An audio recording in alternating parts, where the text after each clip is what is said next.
ஏண்டா மனுஷன் உட்கார்றதுக்கே சீட்டை காணா இல்ல குரங்க வர உள்ள கொண்டு போறியா? ஃபைனலாக நம்ம வந்து மங்கி ஃபால்ஸ் வந்தாச்சு. உள்ளே என்ட்ராகும்போது நிறைய பேர் அங்கே ஜாலியாக குளிக்கிறத பார்க்கும்போது எனக்குமே ரொம்ப அப்படியே ட்ரெஸ் சேஞ்ச் பண்ணிவிட்டு குளிக்கலாம் பிளான் பண்ணிட்டேன். சேலம் ஆர்ஆர் பிரியாணியோட ஓனர் தமிழ் செல்வன் பார்த்தோன்னே பயங்கர ஒரு ஹாப்பி ஃபேஸில் தான் நான் வந்து ஹேண்ட் ஷேக் பண்ணி கூப்பிட்டு அப்படியே அவரும் அந்த ஃபால்ஸில் என்ஜாய் பண்ணும்போது என்னையும் கூப்பிட்டு என்ஜாய் பண்ணுறாரு. ஸோ நல்ல மனசை. ஏன்னா பெரிய பெரிய ஆளுங்க நம்மளை பக்கத்துலேயே விட மாட்டாங்க, நம்மளை அவாய்ட் பண்ணுவாங்க. வச்சுட்டேன். இன்னும் 40 கிலோமீட்டர்ஸ் நம்ம போக வேண்டியிருக்கு. எப்போ இந்த அட்டை கடிச்சதுன்னு தெரில.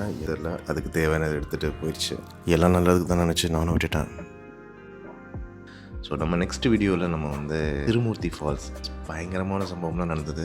நான் அதை அந்த வீடியோவில் ஷேர் பண்ண